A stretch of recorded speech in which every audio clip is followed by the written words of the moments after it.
और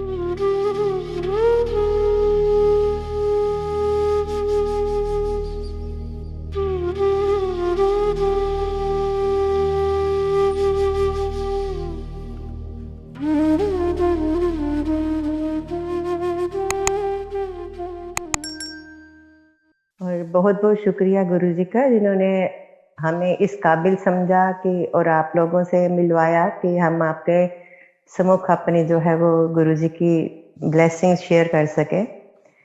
गुरुजी से मिलना भी अपने हाथ में नहीं है। हमारी जब से लाइफ गुरुजी से जुड़ी है तो जैसे-जैसे वो हमारी लाइफ को चला रहे हैं तो उनके सब कुछ उनके पास ही है। मैं अब अपने बच्चों के पास यहाँ वैंकूवर में आई हुई हूँ आजकल और आंटी का मुझे इंडिया में लगभग 6 महीने पहले तो फ़ोन आया होगा सत्संग के लिए। तो वो टाइमिंग की प्रॉब्लम थी तो मैं आंटी को मैंने बोला कि मैं ना एक बार अटेंड करूँगी संगत फिर मैं करूँगी क्योंकि कई बार होता है कि आवाज़ की डिस्टर्बेंस हो जाती है। मैं कहा एक बार टाइम पता चल जाएगा ना तो मैं कर लूँगी। तो मैं भी वो सुबह शाम का कुछ प्रॉब्लम हो गई तो मुझे मिला ही नहीं लिंक आंटी ने जो भेजा था। तो मैंने फिर आंटी से कि बोला मैं क्या पता नहीं आंटी यहाँ कोई प्रॉब्लम आ रही है कि जब मैं बच्चों के पास चली जाऊंगी तो फिर वहां से सत्संग कर लूंगी। तो आंटी कहते ठीक है जैसे गुरु जी की इच्छा। और देखो आंटी अभी मैं अब बच्चों के घर नहीं हूँ, मैं संगत के किसी के घर हूँ, ये भी गुरु जी की इच्छा होगी।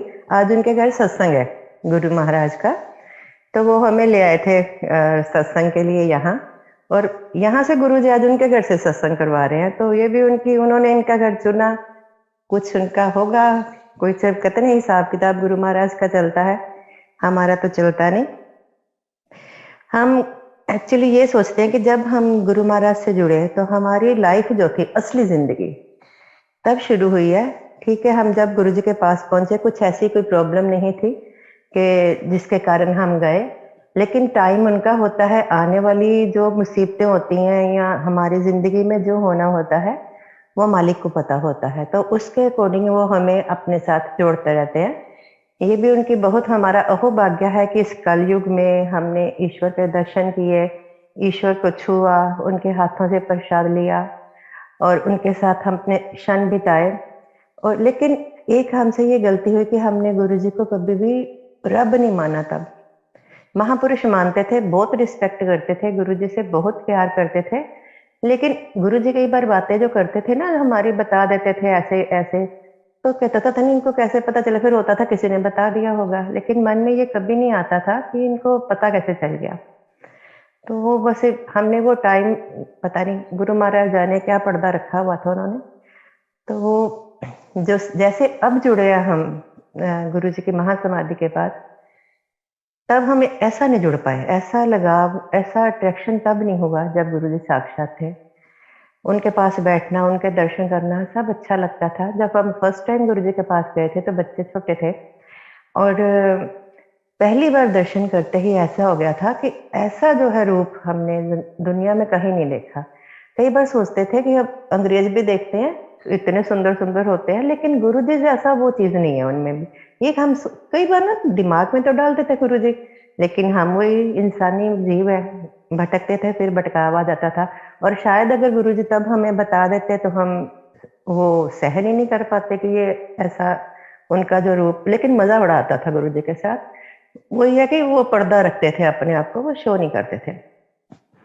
हमारा यही रूटीन होता था, जब गुरुजी ने बुलाया चले गए। गुरुजी के साथ कोई फंक्शन आ गया, कोई कुछ हो गया तो उनके साथ टाइम स्पेंड करते।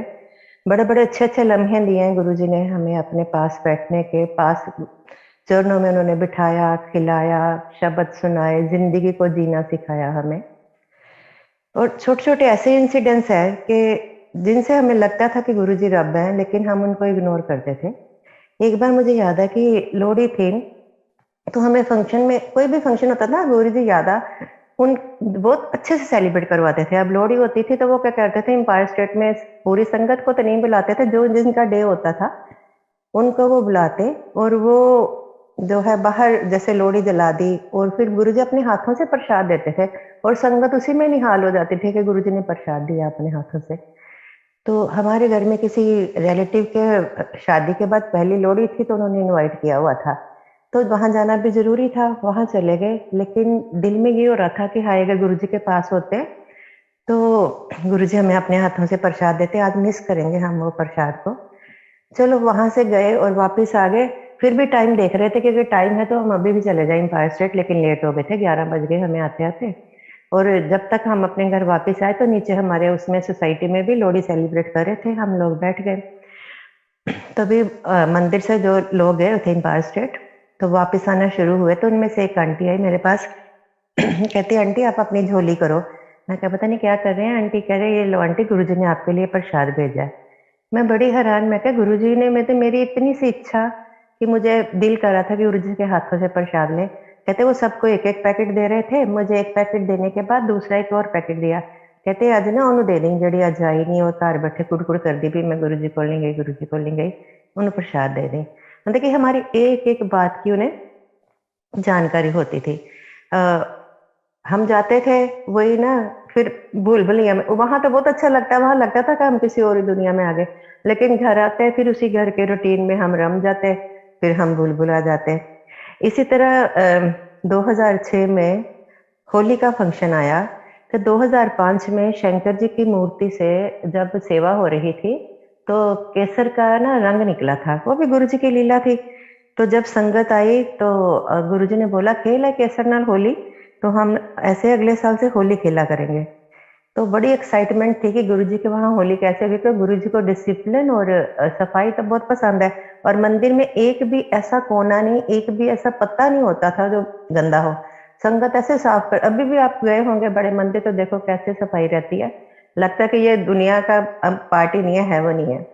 तो ऐसे ही तब भी वैसे ही होता था। तो हमें ये क्रेज था भी कैसे सेलिब्रेट करेंगे। तो हमने एक दूसरे को बोल रखा था कि अगर किसी के पास भी मंदिर से फोन आ जाए ना, तो हमें बता देना प्लीज, हम ना होली पे जाएंगे जरूर, क्योंकि फर्स्ट टाइम सेलिब्रेट हो रही है। तो ऐसे ही पता चला कि मंदिर में बुलाया गुरुजी ने, बड़े मंदिर में, और सब एक पे एक गाड़ियां उठा के सब भागे, जैसे भी जिस साल में भी थे। तो तो बाहर गुरुजी ने पहले ऐसा किया हुआ था, तब हम ऐसे पहुंचे थे, अंदर पहले मत्था टेको, बिल्कुल साफ सुथरे आप, प्रसाद लो, प्रसाद ग्रहण करके फिर बाहर जाओ। बाहर फिर जैसे ही अपने खेलना, वो जो पार्किंग ग्राउंड है वहां खेल खुल के अपने घर जाओ वापस, फिर मंदिर नहीं जाना, मंदिर गंदा नहीं करना। तो हम लोग ऐसे चाय प्रसाद लेने के लिए आए, तो दो चार आंटीज मेरे पास बैठी हुई थी गुरुजी की। तो आंटी कहते आंटी आज इतना बड़ा त्योहार है, चलो ना हम गुरुजी को ना कोई भजन सुनाते हैं। तो हम ऐसे जैसे वो मस्ती में गाने लग गए और डांस भी करने लग गए।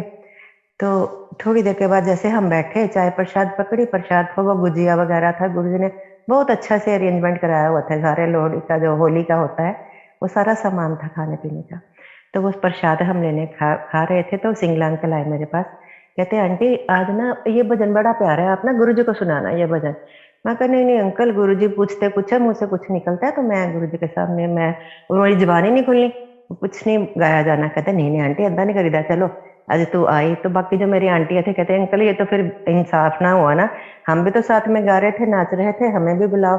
कहते नहीं तो तुम्हारा तो कल हो गया अब डे, आज आंटी का डे है, तो आज आंटी कहती नहीं नहीं हमें भी बुला लो। अंकल कहते ठीक है आ जाना, लेकिन शोर मत करना, तो तुम ना हल्ला बहुत करते हो, सब सब एक्साइटेड हो जाते हो। कहते नहीं अंकल हम बिल्कुल डिसिप्लिन में रहेंगे, जैसे आप कहोगे वैसे ही करेंगे। तो शाम को हम सब ऐसे मतलब कि जैसे वो शादियों पे नहीं तैयार होकर जाते, एक्साइटमेंट के साथ तैयार होके सब कोई चूड़ियां डाल ये करके हमने आज गुरु जी के सामने भजन गाना है। हम पहुंच गए, तो जैसे लंगर प्रसाद किया तो अंकल कहते आप ना आज्ञा मत लेना गुरु जी से, और बाहर बैठ जाओ बिल्कुल, जो एम्पायर स्टेट का बाहर वाला बरामदा ना, जैसे उसके पीछे जाके बैठ जाओ और आवाज नहीं करनी बिल्कुल भी।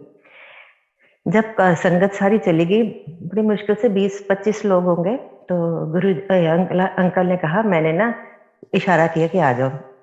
निकलने लगे, कहते हैं आंटी गुरुजी से तो पूछा हुआ है, इजाजत ली हुई है, अगर गुरुजी को पसंद नहीं आया या गुरुजी ने डांट दिया तो वो भी समझना ब्लेसिंग है, ये मत सोचना कि हमें गुरुजी ने को पसंद नहीं आया और रोना शुरू हो जाना गुरुजी के सामने। तो मैं कहा अंकल मैं तो वैसे ही आपको कह रही थी कि हम हमारी इतनी हमारी हिम्मत नहीं है, हम कोई वो थोड़ी है सिंगर, बाथरूम सिंगर है, आपको उसमें मस्ती। कहते कोई नहीं जाओ आंटी। मैं कहा वो थोड़ा सा जो हमारा बना हुआ था ना हिम्मत, वो भी कहते नहीं नहीं कोई नहीं गुरुजी हिम्मत देंगे जाओ। तो मैं गई, तो गुरुजी ने इशारा किया, तो डीजे अंकल ने म्यूजिक बंद किया, हम लोग जब गए और मैंने तो चरण पकड़े गुरुजी के और साथ में डांस करके हम शुरू हो गए गाना। और उसके बाद गुरुजी की तो देखने की हिम्मत ही नहीं हो रही थी। जैसे हमने एक पैरा गा लिया, तो गुरुजी ने ना एकदम से बोला, जा आंटी ऐश कर। तो मैंने सोचा कि गुरुजी को ना पसंद नहीं आया। गुरुजी ने ना एक पैरा ही सुना है और उसके बाद गुरुजी ने बंद कर दिया। अभी नहीं चल आंटी ऐश कर। मैं चुपचाप खड़ी होके ना ऐसे खड़ी हो गई, मुंह मसोस के, कि ऐसे हम गा रहे थे। देखो गुरुजी ने तो वही मना, पसंद नहीं आया उनको। और बाकी आंटियों के मन में आ रहा था कि गुरुजी, फिर मैंने जब ये सोचा और उठ गई, फिर मैंने प्रणाम किया गुरुजी को। और गुरुजी कहते चल, बड़े सुंदर से हंसी करके मेरे साथ मन पढ़ लेते गुरुजी। बहुत हंस रहे थे, खुश थे। कहते नहीं नहीं आंटी चल ऐश कर ऐश कर। तो उनको हो गया कि हम भी तो गा रहे हैं और गुरुजी आंटी को कह रहे हैं ऐश कर ऐश कर। फिर एकदम गुरुजी सबकी ओर देखने लगे, हंसते, हंस के कहते चलो सारी आंटी ऐश करो। तो हम वहां से निकल आए, लेकिन दिल में ये था कि गुरुजी ने पूरा नहीं सुना, एक तो पहले सुन के छोड़ छोड़ दिया सारा। लेकिन वो हम बाद में, हमारे वो अंकल भी बैठे हुए थे सारे पीछे, अंकल ने बिठाया हुआ था। कहते जो कुछ आप कर रहे थे ना, गुरुजी का हंस हंस के बहुत बुरा हाल हो रहा था। कहते उन्होंने अपना ना दुपट्टा जो गले का था पूरा, कहते मुंह पे रख लिया था और ऐसे ब्लश कर रहे थे। गुरुजी का हंस हंस की वजह से ऐसे ट्रांस में चले जाते हैं गुरुजी।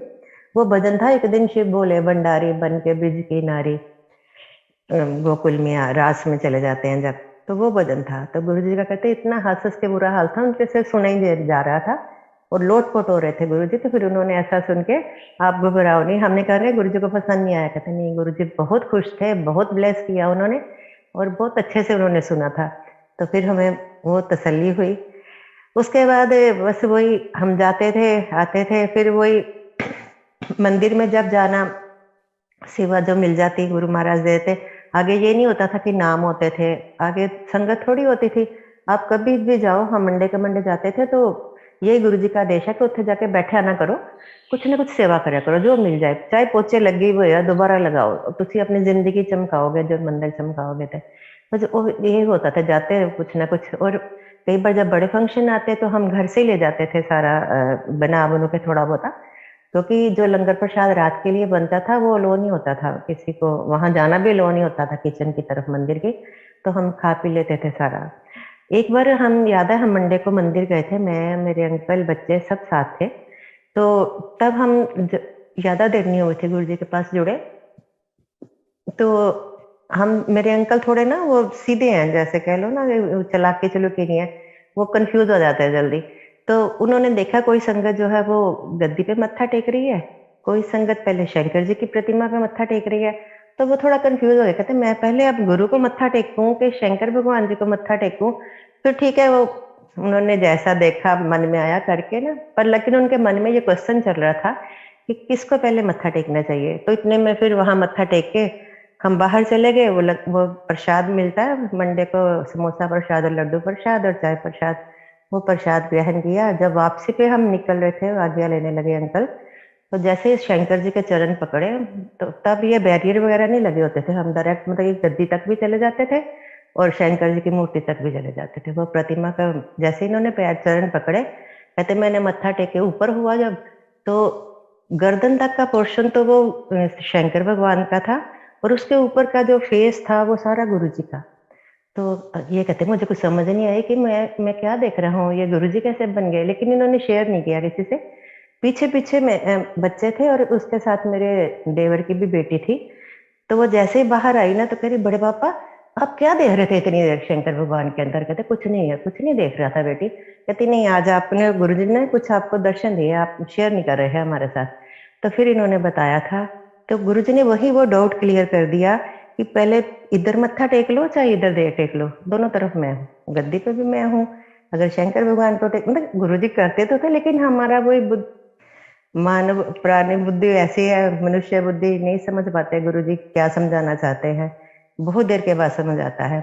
एक बार हम मत्था टेक रहे थे, तो मेरे आगे एक आंटी थे, उनके साथ बच्चा था उनका, 8-10 साल का बच्चा होगा, और मेरे साथ बच्चे नहीं थे। वो मत्था टेक के उठ रहे थे और मैं मत्था टेकने लगी थी। तो गुरुजी ने एकदम से बोला, आंटी मुंडे मुंडे ने कुत्ता ला दे। अब मुझे ये नहीं समझ आया कि गुरुजी मेरे से कह रहे हैं कि गुरुजी ने उस आंटी के लिए बोला है, क्योंकि वो उठ रहे थे, मैं जा रही थी। और इतनी हिम्मत नहीं थी कि गुरुजी से पूछ लें कि गुरुजी आपने मुझे कहा है कि इनके लिए बोला है। तो मैं चुप सी रही। और तब हमारे पास डॉगी था भी, तो मैंने ये सोचा, मैं अपना वही दिमाग लगाना शुरू हो जाते हैं ना कि हमारे घर तो डॉगी है, गुरुजी को क्या पता हमारे घर डॉगी है। तो पता नहीं अब वो क्या उन्होंने ब्लेस करना था क्या नहीं, ये तो बाद में हमें पता चला गुरुजी की समाधि के बाद कि जो सुन ले वो आज्ञा उसी के लिए होती थी। तो हमें तब नहीं पता था, कोई समझाने वाला नहीं था, क्योंकि गुरुजी के सामने कोई एक दूसरे से बात नहीं करता था। ऐसा गुरुजी का वो ऑरा होता था ना, कि होता था फटाफट चरण पकड़े और भाग जाए। ये होता था कि जैसे लगता था कि कोई एक्सरे मशीन है ना, हमारा एक्सरे करी है, तो अपने जो बंदे के अंदर जो हमारे पाप है वो हमें डराते हैं, बे पता नहीं गुरुजी कुछ कह ना दे, कुछ बोल ना दे। अच्छे काम तो हम कोई करते नहीं, चाहे हम गुरु के साथ जुड़ गए। मैं भी अभी भी हमारे में कितनी गलतियां हैं। गुरुजी कहते सी कि नाली दे कीड़े है, मैं कितना भी साफ कर रहा इन्होंने नाली वाली दौड़ना है। वही काम क्रोध मोह, वही इंसान का रूप मिला है तो वो होती है गलतियां, इतना दूध का दूल्हा कोई भी नहीं है। तो ये डर लगता था, और फटाफट जैसे चरण पकड़ते हम फटाफट भाग जाते बाहर में। ऐसे करते करते जब 2007 का आया, तो ये था कि गुरुजी के बर्थडे पे तब 777 थे, कि 7 की डेट थी, 7 जुलाई, और 2007 था। तो हमारे अंदर बड़ी एक्साइटमेंट थी कि इस बार 3 7 इकट्ठे आ रहे हैं। तो गुरुजी ने किसी संगत को बोला था कि ऐद की ना 7 जोड़ी ना 3 7 जो मिलने हैं ना, बड़ा बड़ा धमाका होना है बड़े मंदिर। तो वो हमने बड़ा लाइटली लिया, पता नहीं, हमने सोचा गुरुजी बहुत अच्छे से करवाएंगे इसलिए धमाका क्या रहे होगा। ये नहीं पता था कि वो धमाका 31 मई को ही हो जाना है। हमारे लिए तो वो बहुत बड़ा शौक था कि जिस भगवान को हम देख रहे हैं, चाहे भगवान ही, लेकिन अटैचमेंट तो बहुत थी गुरुजी के साथ, कि वो हमारे ऐसे ही गए तो नहीं वो दुनिया से भी ऐसे अपना छोड़ देंगे रूप। जब ये टाइम शुरू हुआ ना मई का, तो हम सत्संग पे ऐसे जाते हैं अपने एम्पायर स्टेट में गुरुजी के पास। तो उन दिनों में जब 2 3 हम संडे हमारा फिक्स किया हुआ था, गुरुजी ने जाते थे ना, तो शब्द बड़े अवियोग वाले शब्द लगते थे। पहले गुरुजी जो शब्द लगवाते थे बड़े अच्छे अच्छे ना, एक्साइटमेंट वाले, बढ़िया बढ़िया, आप सबने सुने होंगे संजय जी। लेकिन उन 2 दिनों में मैंने वो जो शब्द थे ना, बड़े जैसे कुर्बानियों के शब्द होते हैं, जैसे इनके बच्चे चुनवा दिए गए थे गुरु महाराज के, वो वाले शब्द थे। एक और शब्द था जिसमें मेरे को अब एग्जैक्ट उनका वो याद नहीं है, क्योंकि काफी टाइम हो गया, भूल जाते हैं हम लोग। लेकिन वो शब्दों में ना वियोग था बहुत ज्यादा। तो मैं अपने दिल में सोच रही, गुरुजी सुख हो। ऐसे हम अपना सोचने लग जाते हैं ना, कि आप कहते हैं ना गुरुजी शब्दों से हमें आंसर देते हैं हमारे क्वेश्चंस का। तो हमें मैं पता नहीं गुरुजी कोई पता नहीं क्या होने वाला है, आप ऐसे ऐसे ऐसे शब्द क्यों सुना रहे हो, हे मालिक सुख रखना दुनिया में, सब सुखी रहे, ये सोच रहे थे। अच्छा, उसके बाद एक शब्द चला कि अगर आप अपने मालिक के लिए 1 कदम बढ़ाते हो तो गुरु 10 कदम आपको आपके लिए बढ़ाता, 100 कदम बढ़ाता है उसके बदले।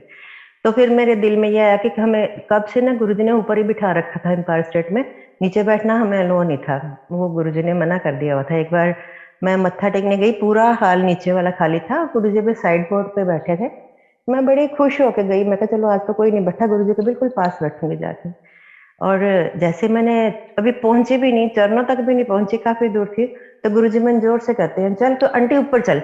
मैं वहीं से मुड़ी और पीछे को मुड़ गई। जैसे मैंने वो स्टेप्स चढ़ने शुरू किए तो जोशी अंकल अंदर से आ रहे थे, कह रहे आंटी सारा हाल खाली पिया, तुम कितने ऊपर जाइए हो।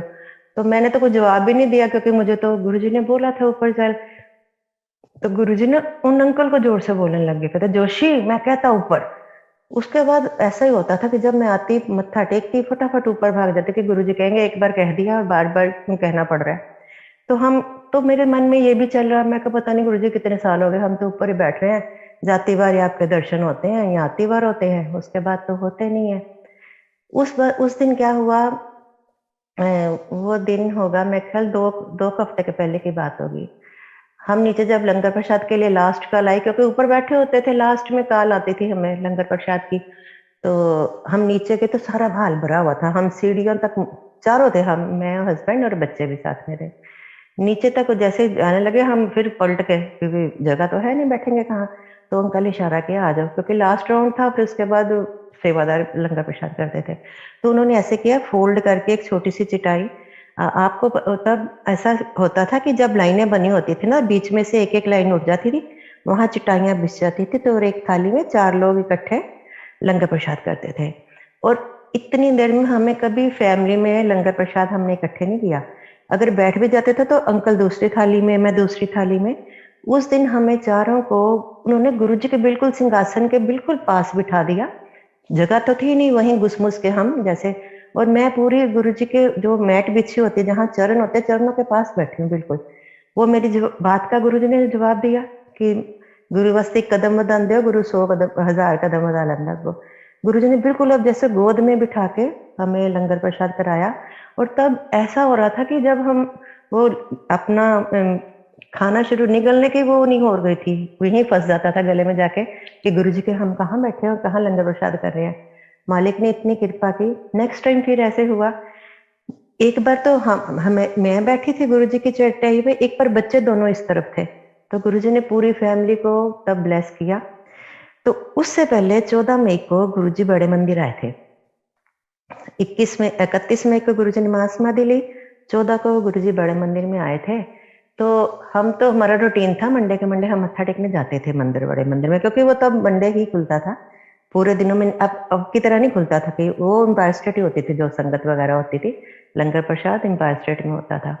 तो हमें ये रहते था भी एक दिन खुलता है तो हम मत्था टेकने जाया करें। तो जैसे हम गए तो बेटी एकदम से कहती है, पापा पापा पीछे ना गुरुजी की गाड़ी आ रही है। तो हमने गाड़ी पीछे कर ली ताकि गुरुजी आगे निकल जाएं, और रिस्पेक्ट है भी, गुरु की गाड़ी पीछे क्यों रहे हमारे से। तो हमने साइड पे रोक ली। वो जो अंकल चला रहे थे गाड़ी फटाफट अंदर ले गए।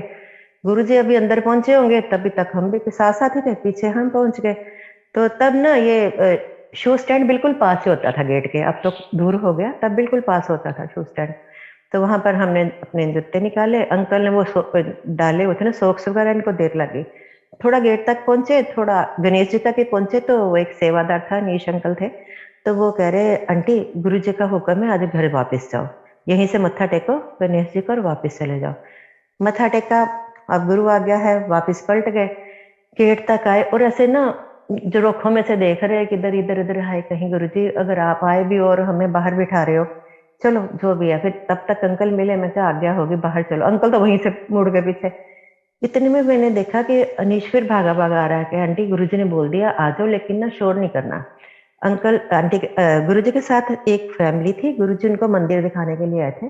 पर उस दिन गुरुजी बड़ा स्लो स्लो चल रहे थे, नहीं तो गुरुजी ऐसे चलते हैं कि हम चलते हैं, लगता था गुरुजी को पकड़ नहीं सकते थे, हम भागते थे गुरुजी पे अगर उनको पकड़ना तो भागना पड़ता था, हम वो नहीं कर सकते थे, और तब भी पीछे रहते थे उनसे।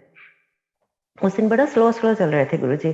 फिर गुरुजी इधर यहाँ पर समाधि बनी है, उसके सामने जो लॉन है वहां पर बैठ गए। बैठ के फिर गुरुजी ने बोला यहीं बैठ जाओ, लेकिन शोर नहीं करना किसी ने भी। तो सब लोगों ने क्या किया, वे एक वो होता है ना कि हम गुरु महाराज आए हुए हैं मंदिर में, सब ने एक दूसरे को फोन करने शुरू कर दिए। कोई जहां भी जा रहा था, कोई शादी पे जा रहा था, तो कैसे सब फटाफट मंदिर पहुंच गए, गुरुजी आए हुए हैं गुरु। वो करते करते मंदिर सारा भर गया, कहाँ तो 10-20 लोग थे, एकदम से संगत जहां जहां थी सारी जुड़नी शुरू हो गई गुरु महाराज के पास। और गुरु जी इतने हमारे दयालु हैं, पहले पता नहीं मन में क्या था, फिर देखा जब संगत आ गई है तो एक आंटी को कहते जाओ चाय प्रसाद बनाओ और पकौड़े निकालो साथ में। और फिर वो चलो बैठे रहे हम। फिर गुरु जी ने सबको बुला के किसी को कुछ कह रहे थे, किसी को कुछ कह रहे थे। एक संगत के आंटी और अंकल के बच्चों के आपस में गुरु जी ने रिश्ता करवाया उसी दिन, कि बोला बच्चों का ब्याह कर दो। और फिर चाय प्रसाद आ गई। फिर गुरुजी ने अपने हाथों से लड्डू प्रसाद बांटा और सबको अपने हाथ से एक एक लड्डू प्रसाद दिया। वो गुरु महाराज के हाथ से हमारा अंतिम प्रसाद था कि जो हमें उन्होंने अपने उस रूप में दिया। उसके बाद तो फिर वो मौका ही चला गया। और जब गुरुजी ने ली महासमाधि तो हम लोगों का वही था कि सब कहें गुरुजी हॉस्पिटलाइज हैं और गुरुजी के लिए प्रे करो। तो हम सोचते थे प्रे आप किससे करें, गुरुजी से तो हम लोगों के लिए प्रे करते हैं कि कोई बीमार होता है, हमारे मन में यही होता है गुरुजी के पास आ जाओ ठीक हो जाओगे, गुरुजी तो सबको ठीक करते हैं, लेकिन अब गुरुजी के लिए किससे प्रे करें, ये चल रहा था मन में। तो फिर हमें फोन आया कि एक भाटी आंटी है हमारे गुड़गांव में रहते हैं, कहते हैं वो आंटी के घर ना खुला गुरुजी ने मंदिर ही बनवाया हुआ था बेसमेंट में, कहते वहां पर सारे इकट्ठे होकर ना गुरुजी के लिए ना वहां मंत्र जाप करेंगे बैठ के। अभी हम ये सोच ही रहे थे तब तक फोन आ गया मैसेज कि बड़े मंदिर पहुंच जाओ, ऐसे ऐसे हो गया। तो संगत का बहुत बुरा हाल। तो तब बड़े मंदिर में ना कंस्ट्रक्शन चल रही थी, किचन में भी बड़े मंदिर में ये एसी का पूरा हाल जो हुआ, पहले एसी लगा होता था कोनों पे, ऐसा नहीं था। वो तो उस सब नीचे वो बांधा हुआ था और पीओपी वगैरह हो रही थी ऊपर सारा। वो तो फिर सब संगत ने मिलके फटाफट विद इन आधा घंटा सब मिलके सबने पूरी सफाई की, पोछे लगा रहे हैं, सब रो रहे हैं और कर रहे हैं। और हमें यही था कि गुरुजी कोई लीला कर रहे हैं और गुरुजी थोड़ी देर में गुरुजी ने बैठ जाना उठ के। पर जो मालिक की इच्छा, वो कहते नहीं, अपनी मर्जी से आए और मर्जी से गए, उनको कौन बांध नहीं सकते हम रब को कभी भी। लेकिन संगत का हाल बहुत बुरा था कि हम लोगों को ऐसे था कि हम जैसे अनाथ हो जाता है कि ये होता था। हमने तो कोई बंदा कहते हैं ना, हम अपनी जिंदगी का भी कोई पता नहीं होता, लेकिन हम प्लानिंग बहुत दूर तक की कर लेते हैं। हम ये सोचते थे कि जैसे गुरुजी दूसरों के घर में बच्चों की शादियां होती जाते हैं, हमारे बच्चों की शादियां होगी तब बच्चे गुरुजी आएंगे। क्योंकि हम एक दो बार गुरुजी के वहां से गुरुजी अक्सर क्या होता था कि जिनके घर शादी होती थी, रैंडमली गुरुजी खुद कहते थे और 11 कार्ड दे जाएंगे, 21 कार्ड दे जाएंगे। तो फिर वो रैंडमली किसी भी संगत को वो कार्ड मिल जाते थे, तो गुरु जी के हम रिप्रेजेंटेटिव बन के जाते थे। और इतनी मतलब कि संगत परिवार में इतनी हमें मिलनी, इज्जत मिलनी कि गुरु संगत को वो गुरु रूप में देखते थे और इतना वीआईपी ट्रीटमेंट होती थी, अलग संगत के लिए पूरा प्रोग्राम किया होता था। तो ये हम सोचते रहते थे, लेकिन वो सब वही गुरु महाराज की को गए तो कहीं नहीं, वो साथ ही हैं। तो धीरे धीरे गुरुजी ने जाने के बाद भी हमें ये एहसास करवाया कि मैं कहीं नहीं गया, मैं यहाँ हूँ। थोड़े दिनों के बाद ही मेरा बेटा, उसका फर्स्ट सेमेस्टर था उसका, जिसने इंजीनियरिंग शुरू की थी, तो हॉस्टल में एक बच्चा पढ़ता था, वो होशियारपुर का था। तो वो बच्चा जब सेमेस्टर कंप्लीट हुआ अपने घर चला गया, तो उसने वहाँ, वो गए होंगे कहीं घूमने, वहाँ से वो चिंतपूर्णी माता के मंदिर गए थे और वहाँ से उसने देवी की मंदिर की भी ना फोटो भेज दी हमें। और उसमें हम, बेटा क्या देख रहा है, रात का समय टाइम है, 10 साढ़े 10 बजे थे, तो कि उस मंदिर के साथ ही वैसा ही एक मंदिर बना हुआ है जिसमें गुरुजी साक्षात बैठे हुए हैं। और देवी माता की तो पिंडियां इतनी इतनी दिखाई दे रही हैं, लेकिन गुरुजी साक्षात वो जैसे नमाज की मुद्रा में बैठे हैं। बहुत बड़ा चोला पहन रखा है गुरुजी ने, व्हाइट कलर का, और पिंक बॉर्डर है उसका, मजेंटा, और नीचे ऐसे करके सिर करके बैठे हैं। तो ये कह रहा कि यहाँ तो गुरुजी का कोई मंदिर ही नहीं है, बड़ा मंदिर ही है, ये चिंतपूर्णी माता के मंदिर में कैसे? मेरे को दिखाने लगा, कहता मम्मी गुरुजी का कोई मंदिर बन गया चिंतपूर्णी। मैं कहा नहीं बेटे, हमने तो नहीं सुना। कहता नहीं मम्मी, बिल्कुल देखो वहां मंदिर बना, आओ दिखाऊं आपको। मैं भी हैरान हो गई एकदम से। तो फिर उसने अपने उसको कहा कि वहां पर कोई और भी मंदिर बना है। अब वो तो गुरुजी को जानता नहीं था बच्चा। वो कहे नहीं, जो मैंने तुम्हें फोटो भेजी वही है। लेकिन उसको नहीं दिखाई दे रहा, हम लोगों को वो दर्शन हो रहे हैं कि गुरु महाराज बैठे हैं उसमें। तो गुरुजी हमें वही दिखा रहे थे ना कि मैं तो कहीं गया ही नहीं। अब वो क्या हुआ, बच्चे हमारे यहाँ आ गए, कंप्यूटर वहीं पड़ा था। बच्चे ने ये कहा था कि बेचना मत, मेरा ना बड़ा सामान है इसमें मामा। तो हमने कभी खोला ही नहीं। तो पीछे मेरा भांजा आया था, मैंने उसको बोला कि मेरे से किसी ने वो फोटो मांगी थी गुरुजी की, तो कंप्यूटर में थी, मेरे पास तो थी नहीं। तो मैंने उसको बोला बेटे कि जरा ये देख, इसमें गुरुजी की फोटो है तो वो निकाल दो। उसने वो फोटो निकाली। अब उसमें से पिंडियों में से भी गुरु जी की सारी फोटो, अलग अलग रूप के जितनी पिंडियां देवी की, उसमें गुरु जी के अलग अलग रूप में दर्शन हो रहे हैं। मैंने भी ध्यान नहीं किया, मैंने किसी को दिखाई थी फोटो, वो मैंने कहा ये देवी की पिंडी, उसने जैसे जूम किया, उसमें गुरु जी के पिंडियों में अलग अलग दर्शन है। किसी में ऐसे करके बैठे, किसी में येलो चोले में है, किसी में व्हाइट में है, किसी में वो एक स्नेक जैसी नेट की ड्रेस है उसमें है। तो मालिक जाने, वो गुरुजी ने हमें इन सब चीजों से बाहर निकाला। तो एक दिन क्या हुआ, मुझे फोन आता है रात को, मेरी तबीयत काफी खराब थी और मुझे रात को फोन आता है। मैं और अंकल जल्दी सो गए, खाना भी नहीं खाया, बच्चों ने भी बेड बूड ले ली, ऐसे सो गए। तो अंकल को, मेरे एक ही मोबाइल था तब हमारे पास 2007 में, इतने मोबाइल का फैशन नहीं था।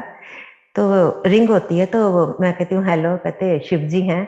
और मेरे अंकल का नाम शिव है, लेकिन कहता कोई नहीं, सब घर के नाम से बुलाते हैं। तो मैंने सोचा इनके वर्क प्लेस से फोन होगा, तो मैंने इनको उठाया।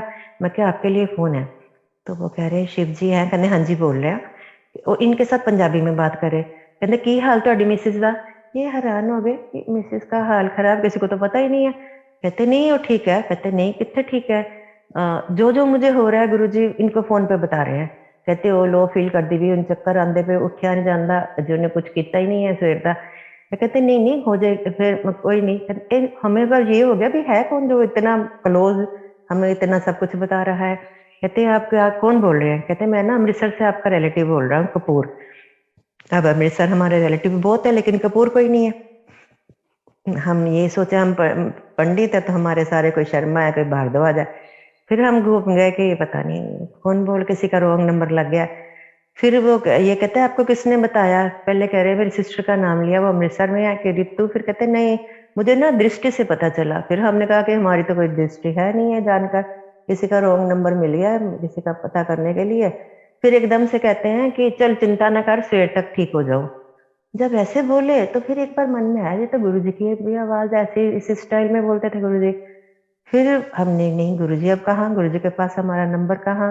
वो सोच सोच के रॉन्ग नंबर कर मेरे को इशारा कर रहा है, कोई ऐसे ही हमें तंग कर रहा है। फोन बंद कर दिया, सो गए हम।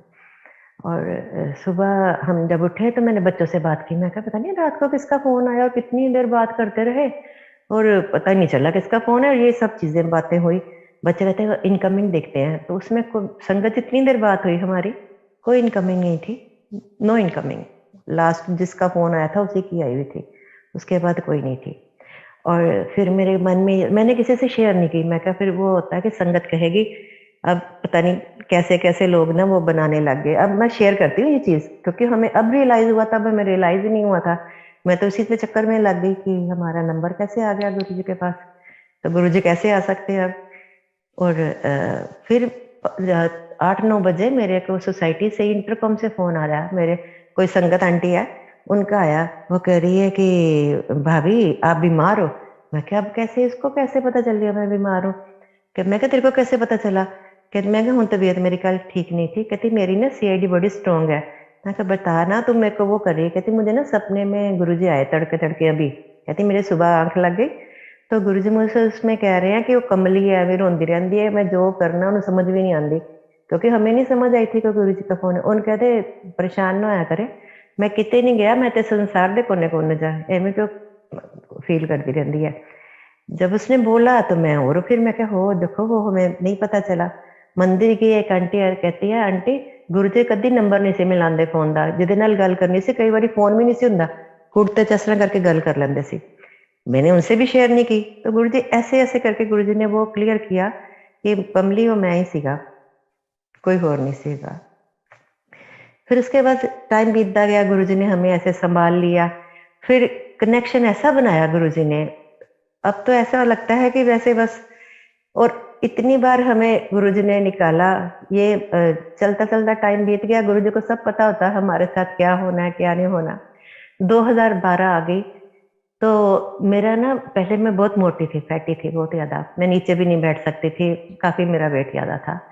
कोशिश तो करती थी, वॉक भी करती, लेकिन अपने बस से बाहर था, नहीं ठीक हो रहा था। तो बार 2012 में मेरा अपने आप वेट कम होता होता कम होने लग गया। और एक टाइम ऐसा आया कि सबने नोटिस करना शुरू कर दिया। तो वो कहते हैं आंटी आप कोई डाइटिंग कर रहे हो या कोई जिम वगैरह ज्वाइन किया, आप बड़े स्लिम ट्रिम होते जा रहे हो। मैं कुछ कर ही नहीं थी, मैं कह मैं तो कुछ नहीं करी, जो कर रहे हैं गुरु जी करे, क्योंकि अब हमारे मन में यही होता है कि जो हो रहा है गुरु जी की कृपा से हो रहा है। तो कहती नहीं आप सब ना कहने लगे एक बार दिखा लो डॉक्टर को, अगर तो कुछ कर रहे हो तो फिर तो ठीक है अच्छी बात है, और अगर नहीं कर रहे हो कम हो रहा तो फिर ये ना डेंजरस हो जाता। कोई ये था कि जो करेंगे गुरु जी करेंगे। करते करते 2013 की मार्च आ गई। तो मार्च में मुझे गुरुजी ने क्या ड्रीम दिखाया कि मैं बेड रिडन हो गई हूँ। और तभी मुझे गुरुजी की आवाज आती है कि अगे चल के तेरा यह हाल होना, मैं होन नहीं देंगा, 10 किलो कट करांगा, ते फिक्र ना करी, तो किसी ने कहने की भी लोड़ नहीं। अब जो अगर मुझसे कोई पूछता तो डॉक्टर को दिखा ले या कुछ कर ले, मैं चुप एकदम से नहीं कोई बात नहीं ऐसे कहते चुप इग्नोर कर देती, क्योंकि गुरुजी ने कैसे किसी ने दसना नहीं है, जो करना पाया मैं करना पाया, तो मैं किसी से बात भी नहीं करती।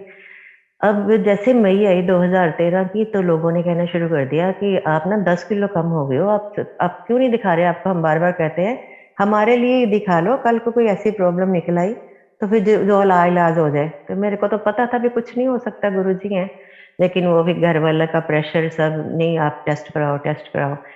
तो अंकल मुझे ले गए बॉडी चेकअप के लिए पूरा। जब मेरी रिपोर्ट आई संगत जी, मुझे 550 शुगर निकली फास्टिंग की। और वैसे मुझे कुछ भी नहीं था क्योंकि मुझे कुछ फील ही नहीं हो रहा था, मैं पूरी एनर्जेटिक, तो अपना कोई मुझे चक्कर नहीं, कोई मुझे लो नहीं, जो मैं घर का रूटीन था, जो गुरुजी करवा रहे थे, जो मंदिर में जाना आना सब चलता है। फटाफट मैं ट्यूशंस देती थी बच्चों को, वो भी मेरी चल रही थी। कभी मैंने वो घर में रेस्ट भी नहीं करती थी, कभी चल रहा था। तो मैं जब डॉक्टर पे गए तो डॉक्टर पूछने लगे कि आप लो फील करते हो, कैसा होता है, चक्कर आता है? मुझे कुछ भी नहीं हो रहा।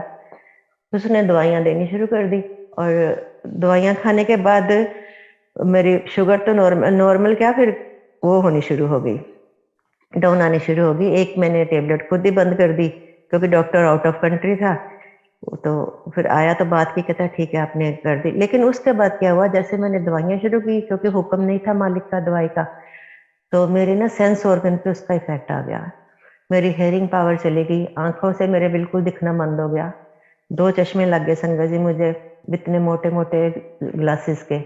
और स्किन मेरी ऐसी होती थी जैसे बुड्ढों की हो जाती है, बिल्कुल हाथ में ऐसे आ जाती थी। और हेयर फॉल भी, सेंस ऑर्गन पे बहुत मेरे बुरा असर हुआ उसका, दवाइयों का। अब ठीक है, फिर भी मेरे दिल में ये होता था कि गुरुजी कहते हैं कि मैं तुम्हारे 90% काट देता हूँ। वो तो मुझे उन्होंने दिखा ही दिया कि बेड पे हूँ मैं। चलो, बेड पे ना डाल के उन्होंने मुझे शुगर से, बंदा कम से कम चल फिर तो रहा है, अपनी तो कर रहा है ना, घर का काम कर रहा है, बच्चों को देख रहा है, तो कोई बात नहीं, यही शुक्राना करते थे, मालिक कोई बात नहीं, जो आप कर रहे हो ठीक है हमारे लिए। अच्छा, फिर जब 2 महीने बीत गए मुझे, और मुझे उस वाले चश्मों से भी ना नजर आए, फिर मैं और परेशान हो गई। मैं क्या, मेरे को लगता है मेरी आई साइड और वीक हो गई, जब इतने बड़े नंबरों से भी नहीं दिखाई दे रहा। फिर डॉक्टर के पास गए दोबारा, उसके स्पेक्स वाले के। तो वो कह रहा, देख के चेक किया उसने, मैं कहा अभी बोलेगा कि आपका नंबर बढ़ गया। वो मुझे पूछता है आपकी कितनी एज है, जितनी आपने लिखाई है उतनी है? मैं क्या हाँ। फिर 2-3 बार फिर उसने चेक किया, मेरे को कहता दोबारा से चेक करता हूँ। फिर कहता कहता आप उतनी एज बता रहे हो अपनी? मैं क्या हाँ, मैंने अपने दिल में कहा कि तेरे को सर्टिफिकेट थोड़ी दिखाऊंगी अब लाके। कहता जी इस एज में तो किसी की आईसाइट ठीक नहीं होती। इस एज में क्या, किसी एज में भी नहीं ठीक होती, एक बार आपकी आईसाइट चली जाए तो। आपकी तो आईसाइट ठीक हो गई है।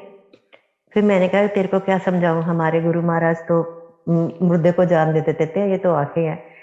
संगत जी को मेरी फिर बिल्कुल वो 1-1.5 नंबर है, आप देखो चश्मे का, कहाँ वो 8 नंबर, 7 नंबर, इतना बड़े बड़े नंबरों से गुरु महाराज ने दोबारा से मुझे, अब मेरी स्किन भी ठीक है, वेट भी कम है।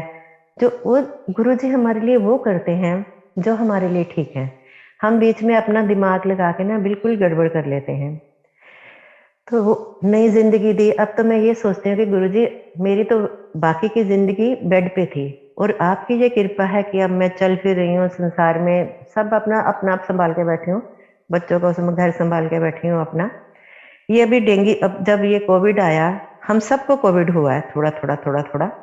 हम तब इंडिया में थे, और हमारी सोसाइटी में इतना बुरा हाल था, पूरी पूरी फैमिली सबकी एक ही टाइम में पड़ी, कोई एक दूसरे को पूछने वाला नहीं है। बीमार हम भी हुए, बहुत बहुत लोग हॉस्पिटलाइज हुए, ऑक्सीजन लेवल इनका डाउन हो गया।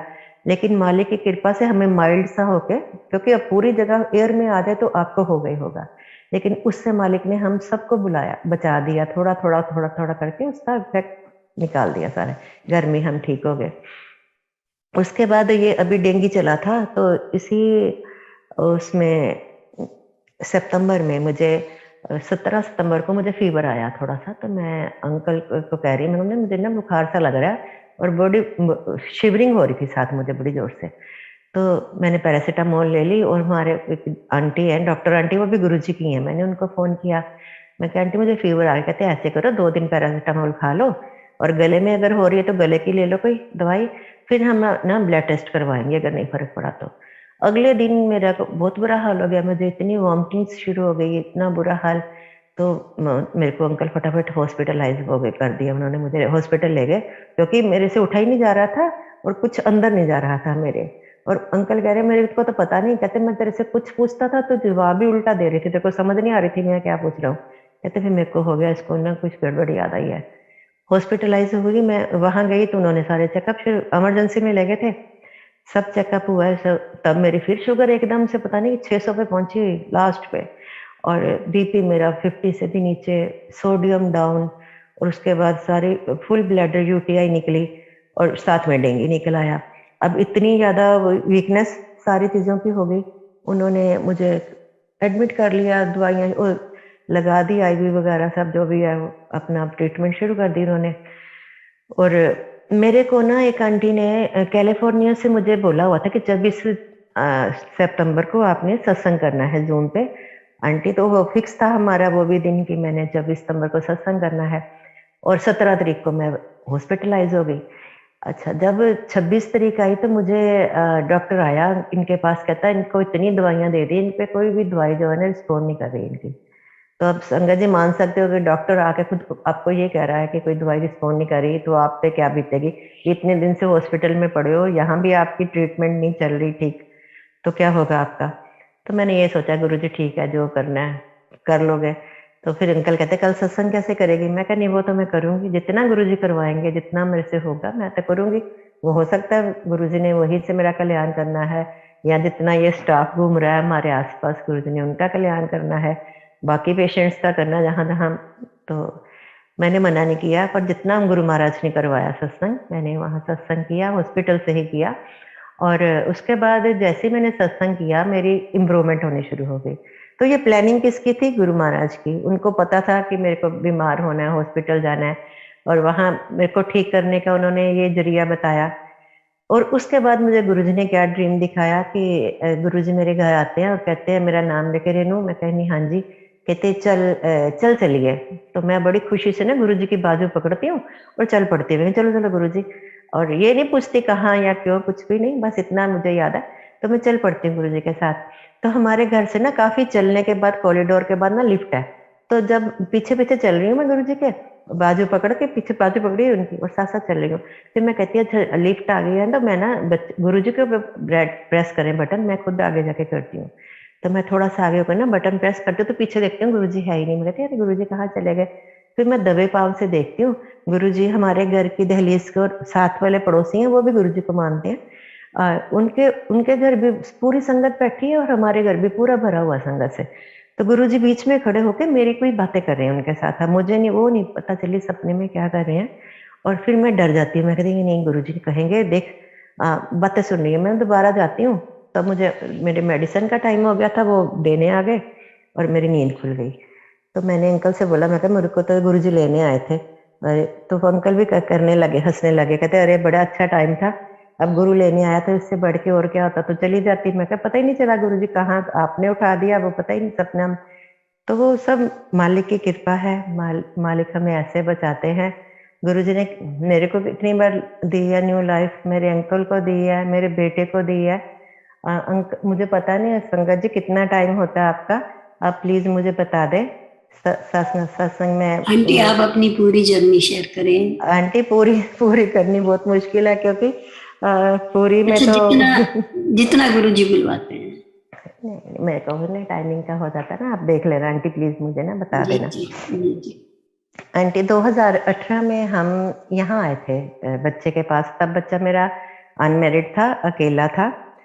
तो उसके जब आई ना मैं, मुझे फील हुआ कि जब वो सोता था तो उसके ना आवाज, फुराटे भी नहीं थे, ऐसी आवाज आनी जैसे कोई मशीन चल रही है इसके अंदर, गुड़ गुड़ गुड़ गुड़, और इतनी जोर से आती थी हमारी नींद खुल जाती थी। और उसके बाद मैंने नोटिस किया कि उसकी एक आंख ऊपर की तरफ आ रही थी अंदर से ना, जैसे किसी ने कोई प्रेशर डाल रहा उस पे। तो मैंने इससे बात की, मैं क्या तू इतना तेरे की ऐसी आवाजें आती है जब सोता है, और ऐसे तेरे वो आंख भी दिखा। मैं तो किसी डॉक्टर को दिखा के आ बेटा। तो आपको यहाँ पता है कि यहाँ बड़ी वो लंबा प्रोसेस होता है देखने दिखाने का, अपॉइंटमेंट लो, ये करो वो करो। तो इसने अपने फैमिली डॉक्टर से बात की, तो वो कहता कोई बात नहीं, सेक करो ये ठीक हो जाएगा। और एक उसको ना मशीन सी दे दी, वो कोई जिसमें सारी स्लीप वो रिकॉर्ड करते हैं। कहते ये 2 बार लगा के सो, फिर इससे हम रीडिंग करके पता चलेंगे कि आपको ये स्लीप में क्यों ऐसी आवाजें आती हैं। तो उन्होंने मशीन दे दी, बच्चा लगा के सोने लग गया। और हम रहे यहाँ। तब हम घूमने फिरने भी चले गए थे इधर उधर। वैसे बच्चा ठीक था, लेकिन ये प्रॉब्लम थी। तो उसने कह दिया अभी कोई नहीं, तो सेका कर ले ठीक हो जाएगा, पंजाबी था वो भी। तो हम फिर जितना वही 6 महीने का हमें पीरियड होता है यहाँ रहने का, तो हम वापस चले गए। फिर बेटा आया इंडिया, तो उसको इसका थोड़ा और बड़ा हुआ आंख का। तो मैंने फिर कहा, कहता मम्मी आप ना वो मुझे डरा देते हो बिना बात के, दिखा तो दिया डॉक्टर को। तो मैं कहता तू सेक करता है, कहता कभी करता हूँ कभी नहीं करता, ऑफिस भी जाना होता है और काम पे भी जाना है। तो मैं फिर चलो होगी, अब बच्चे नहीं मानते, बंदा क्या करे। अब 19 को हमने यहाँ फिर आना था, तो इसने क्या सोचा कि मम्मी पापा आ रहे हैं तो मैं ना थोड़ा बड़ा घर ले लेता हूँ, तो दिक्कत होती है छोटे घर में। तो इसने 3 बेडरूम का सेट लिया, क्योंकि मेरी बेटी को भी आना था, उसकी भी पीआर गुरु महाराज ने करवा दी थी, तो इसने वो कर दिया, बड़ा घर ले लिया। उसके बाद यहाँ हम आए तो इस यहाँ डॉक्टर को ढूंढना पड़ता आपको, फिर वहाँ एरिया में डॉक्टर वहीं रह गया। यहाँ आए तो कहता चल मैं अपनी आँख ही दिखा देता हूँ इसको, मम्मी भी आके कहते रहते हैं। तो जिस दिन हमें इसने एयरपोर्ट पे लेने जाना था, उसी दिन इसने डॉक्टर को अपॉइंटमेंट थी उसके चेकअप की, इसने अपना जो भी उसने डॉक्टर ने टेस्ट कहे हुए थे, उसने पूरी आइज का कुछ किया था। बस हम उसके बाद ये एयरपोर्ट हमें लेने चला गया, तो रास्ते में वापसी पे कह रहा है कि मैंने ना आज मेरा टेस्ट था आंख भी। मैं कहा चलो बेटे अच्छी बात है, चिंता खत्म हो जाएगी, जो भी होगा उसका इलाज हो जाएगा। मैं कहा मेरे को ना चिंता लगती है तेरी आंख देख देख के। तो कहता नहीं मम्मी पता चल जाएगा। वही संगत जी, हमने वही 10 दिन जब तक उसकी रिपोर्ट नहीं आई बड़े अच्छे निकाले। रिपोर्ट आई, इसने दिखा बताया, मुझे तो कुछ नहीं बताया, पापा को बताया। मैंने पूछा रिपोर्ट कैसी, कहता ठीक नहीं है मम्मी थोड़ी, पर कोई नहीं ठीक हो जाएगी। तो वो उसमें निकल आई थी सिस्ट है, जो सिस्ट भी कहते हैं वो हो सकती है कैंसर वाली। तो बड़ी हमारी तो नहीं, मेरे को तो जो ने बताया नहीं, बस ये बोल दिया कि सिस्ट है, कोई नहीं हो जाएगा, इलाज हो जाएगा, ठीक हो जाएगा। और पापा इसका और इसका मुंह मैं देखूं, ये तो दोनों आपस में करें डिस्कस, मुझे कुछ बताया ही ना। फिर दूसरे डॉक्टर को रेफर कर दिया उस डॉक्टर ने। बस वो ऐसा प्रोसीजर चला, पर वो डॉक्टर बहुत अच्छी गुरु महाराज की कृपा से मिल गई। उसने जैसे उसकी रिपोर्ट देखी, जो स्पेशलिस्ट ईएनटी की थी, डॉक्टर अकबरी थी यहाँ पर, उसने इसको ना हक किया। जहाँ देखो डॉक्टर कोई ऐसे नहीं कि पेशेंट को करते, और यहाँ तो मेरे को नहीं लगता कनाडा में करते होंगे ऐसे।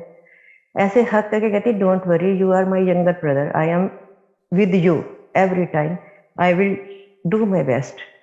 उसने इतनी बेचारी ने हिम्मत मारी, सबसे फटाफट फटाफट टिक टिक टिक टिक भी उसके पेरेंट्स आए हैं।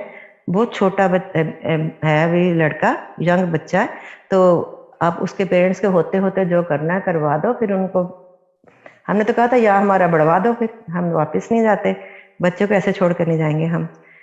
तो उसमें बड़ी मेहनत की। और उसके बाद एक यहाँ ना यूएसए से डॉक्टर आया था, ऑक्सफोर्ड का पढ़ा हुआ, उसके बाद उसने रेफर कर दिया केस उसको। जब वो कहता मैं अपने से ना दोबारा से, बाकी गुरु महाराज करने वाले डॉक्टर तो वो ही ना, गुरु जी कहते डॉक्टर ने कंजरा ने चीड़ फाड़ी करनी है, भाई वो करना नहीं करना बाकी। वो कहता मैं एक तरफ से ना एक मेरा उसके पास मशीन थी, कहते जो वो मैं वो टेस्ट करूंगा, उसमें ना हर एंगल से ना वो आ जाता है, फोटो आ जाती है उसकी। तो उसने वो टेस्ट किया, तो जब वो रिपोर्ट मिलनी थी, उसने जाते ही मेरे बेटे को हक किया उस डॉक्टर ने भी। कहते बेटे कॉन्ग्रेचुलेशन, जो हम सोच रहे थे ये वो नहीं निकला, ये तुम्हारे ना कुछ फंस गया है इसमें ना, कुछ इकट्ठा होता जा रहा है आंख के अंदर, नोज के अंदर। तुम्हारे जो हमारे साइनस की प्रॉब्लम है वो बढ़ी है, उसके बढ़ने से ये आंख पे उसका प्रेशर आया। फिर उसने 2-3 बार पहले छोटे छोटे प्रोसेस किए इसके थ्रू द नोज, फिर उसके बाद एक उसने बड़ा किया, और अब गुरु महाराज की कृपा से बच्चा बिल्कुल ठीक ठाक है, मालिक की कृपा है। तो ऐसे गुरुजी ने बस समझो नई जिंदगी दी। उसका क्या ना क्या से क्या रिपोर्टें बदल देते हैं, क्या कर देते हैं, ये वही जाने। वो हम एज ए पेरेंट्स हम घबराते हैं, लेकिन गुरु महाराज की कृपा है कि वो सबको संभाल के बैठे हैं। ऐसे हमारे फैमिली पे गुरु महाराज की बड़ी कृपा है। बेटी की शादी थी तो गुरु महाराज ने हमें, हमारे दिल में था कि गुरु जी होते तो ये होता वो होता, लेकिन गुरु जी ने उस शादी में इतनी हमें अपनी वो दिखाई प्रेजेंस, इतनी। हमारे घर फनूस एक लगा था जो नीचे शेडलियर लगा होता है, जैसे ही हमारे घर सत्संग होता है संगत जी या अभी भी, तो वो शेडलियर अपने आप जल जाता है पीछे से, हम नहीं ऑन करते, अपने आप ही जल जाएगा। अब जब बेटी की शादी हुई तब भी हमारा कुछ भी, जैसे ही शादी होनी थी पहले, तो गुरुजी ने मुझे ये दिखाया कि मैं, बेटी और मेरी वही फ्रेंड जिसने मुझे फोन करके पूछा था हाल, हम बड़े मंदिर में बैठे हैं, तो एक अंकल प्रसाद जब देने आया हमें, तो एक परात में बहुत उसकी शादी की मिठाई है। तो गुरुजी ना वो कहते हैं कि आंटी ये घर ले जाओ। तो मैं कही इतनी परात, उसमें वो शक्करवारे शेरनी वगैरह जो शादी में बांटते हैं पंजाब गाँवों में, वो प्रॉपर मिठाई है। तो कहते हैं ये घर ले जाओ। और आंटी, मैं कहा मैं अंकल कैसे लेके जाऊंगी, इतनी बड़ी बारात है। कहते मेरे पास ना बैग्स हैं, वो तो उसको पॉलीथीन के बैग्स में डाल के मुझे पकड़ा देते हैं। तो घर आती हूँ मैं तो सबको वो मैं अपने रिलेटिव्स को बांट रही हूँ। तो मेरे को ये तो था कि गुरुजी कुछ अच्छा साइन दे रहे हैं, और फिर उसके बाद गुरुजी ने लड़का ढूंढवा दिया। वो आए तो सत्संग पे थे, जो हमारा एनुअल सत्संग होता है गुड़गांव का, उसमें आए थे वो मत्था टेकने। नॉन थे, मेरे बेटी के ऑफिस में कोई लड़का था, तो उसके पेरेंट्स को लड़की पसंद आ गई हमारी, तो उन्होंने बात चलाई किसी के थ्रू।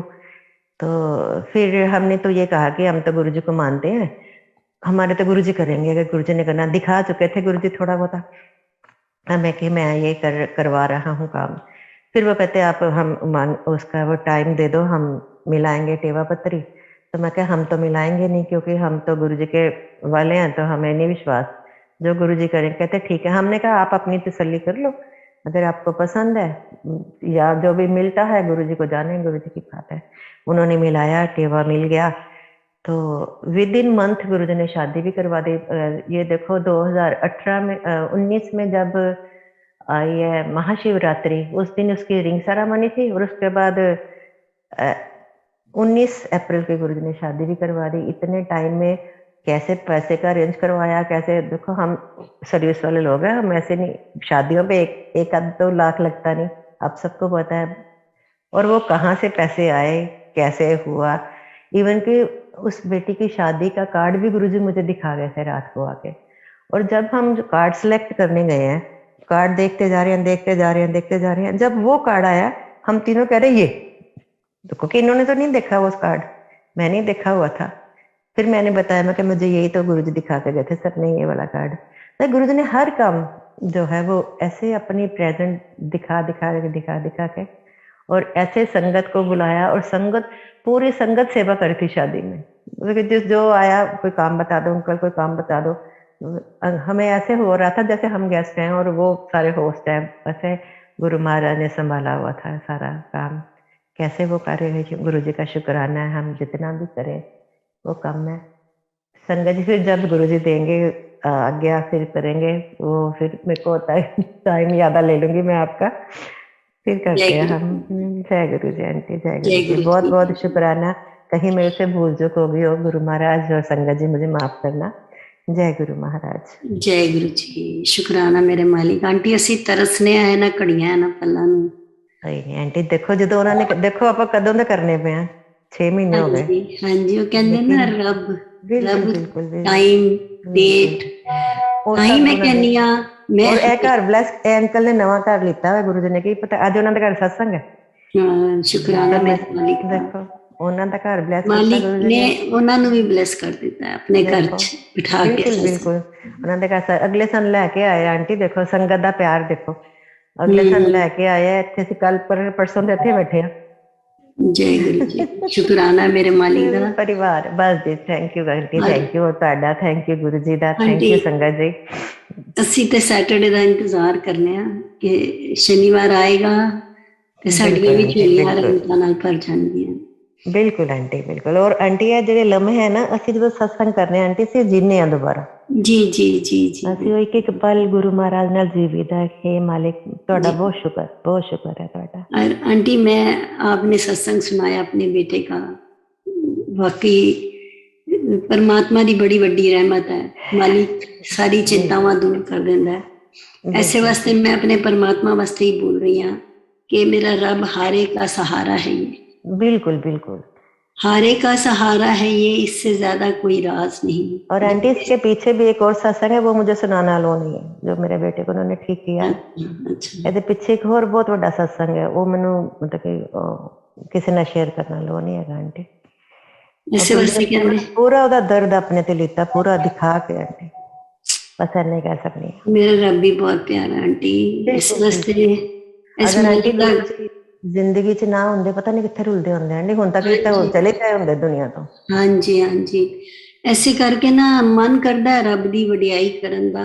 बिल्कुल और 2 शब्द बोलन दा हर संगत दा मन करता है। और शुकराना करनी है मालिक दा जिन्हें सानू अपने दर ते बुलाया। आंटी ਜਦੋਂ ਗੁਰੂ ਜੀ ਫਿਜ਼ੀਕਲ ਫਾਰਮ ਚ ਸੀ, ਗੁਰੂ ਜੀ ਜਦੋਂ ਆਪਣੇ ਤੇ ਕਸ਼ਟ ਲੈਂਦੇ ਸੀ, ਫਿਰ ਗੁਰੂ ਜੀ ਤਪ ਨਾਲੋਂ ਕਸ਼ਟ ਦੂਰ ਕਰਦੇ ਸੀ ਆਪਣੇ। ਕਈ ਵਾਰੀ ਗੁਰੂ ਜੀ ਦੇ ਪੇਟ ਦਰਦ ਹੁੰਦੇ ਸੀ, ਕਿਸੇ ਦੇਖਿਆ ਸਾਹਮਣੇ, ਗਰਮ ਪਾਣੀ ਦੀਆਂ ਬੋਤਲਾਂ ਕਰਦੇ ਹੁੰਦੇ ਸੀ ਗੁਰੂ ਜੀ ਆਪਣੇ ਪੇਟ ਤੇ, ਖੂਨ ਦੀਆਂ ਉਲਟੀਆਂ ਕਰ ਦਿੰਦੇ ਸੀ ਮਾਲਿਕ ਸੰਗਤ ਦੇ ਜਾਣ ਤੋਂ ਬਾਅਦ, ਕਿਉਂਕਿ ਦੁੱਖ ਲੈਂਦੇ ਸੀ ਉਹਨਾਂ ਦਾ ਆਪਣੇ ਉੱਪਰ। ਇਹੋ ਜਿਹਾ ਰੱਬ ਮਿਲਣਾ ਆਂਟੀ ਕਿਤੇ ਨਹੀਂ ਮਿਲਣਾ, ਦੁਨੀਆ ਨਹੀਂ 'ਚ ਕਿਤੇ ਮਿਲਣਾ। ਚਲੇ ਜਾਓ ਆਂਟੀ, ਲੋਕੀ ਕੀ ਕਰਦੇ ਆ, ਪੈਸਾ ਪੈਸਾ ਪੈਸਾ, ਇੱਥੇ ਚੜਾ ਦੋ, ਉੱਥੇ ਚੜਾ ਦੋ, ਉੱਥੇ ਚੜਾ ਦੋ, ਮਤਲਬ ਹਾਂਜੀ ਇੱਥੇ ਚੜਾਣਾ ਤਾਂ ਛੋੜ ਕੇ ਜ਼ਿੰਦਗੀਆਂ ਬਖਸ਼ ਦਿੰਦੇ ਆ, ਸਾਡੇ ਦੁੱਖ ਆਪਣੇ ਤੇ ਲੈ ਲੈਂਦੇ ਆ। ਮਾਂ ਪਿਓ ਵੀ ਨਹੀਂ ਲੈ ਸਕਦੇ ਆਂਟੀ, ਰੱਬ ਦੇ ਸਿਵਾ ਕੌਣ ਕਰ ਸਕਦਾ। ਆਪਣੀ ਜ਼ਿੰਦਗੀ ਬਣ ਗਈ ਆਂਟੀ, ਉਹ ਕਿਸੇ ਨੂੰ 10 ਸਾਲ ਵਧਾਏ, ਕਿਸੇ ਤੇ 5 ਵਧਾਏ, ਕਿਸੇ ਦੇ 7 ਵਧਾਏ, ਉਹ ਕਿੱਥੋਂ ਵਧਾਏ ਉਹਨਾਂ ਨੇ, ਆਪਣੀ ਉਮਰ ਵੀ ਵੰਡ ਗਏ। ਬੜੇ ਭਾਗਾਂ ਵਾਲੇ ਆ ਕਿ ਅਸੀਂ ਇਸ ਰੱਬ ਬਹੁਤ ਦੇ ਭਾਗਾਂ ਵਾਲੇ ਆਂਟੀ, ਬਹੁਤ। ਕਲਯੁਗ 'ਚ ਦੇਖੋ ਜਿੱਥੇ ਦੁਨੀਆ ਦੇਖੋ ਕਿੱਥੇ ਜਾ ਰਹੀ ਆਂਟੀ, ਗੜਕਦੀ ਪਈ ਦੁਨੀਆ, ਔਰ ਮਾਲਿਕ ਨੇ ਕਿਵੇਂ ਕਮਲ ਵਕਨ ਰੱਖਿਆ ਕਿਚੜ 'ਚ। ਸਭ ਤੇ ਕਿਰਪਾ ਕਰਨ ਗੁਰੂ ਮਹਾਰਾਜ, ਜੈ ਗੁਰੂ ਮਹਾਰਾਜ। ਆਂਟੀ ਆਦੇਸ਼ ਹੋਏਗਾ ਨਾ, ਕੋਈ ਨਹੀਂ, ਤੁਸੀਂ ਫਿਰ ਕਰਾਂਗੇ ਆਪਾਂ ਸਤਸੰਗ, ਸਾਨੂੰ ਵੀ ਬਹੁਤ ਅੱਛਾ ਲੱਗਦਾ ਆਂਟੀ। ਜੈ ਗੁਰੂ ਮਹਾਰਾਜ, ਜੈ ਗੁਰੂ।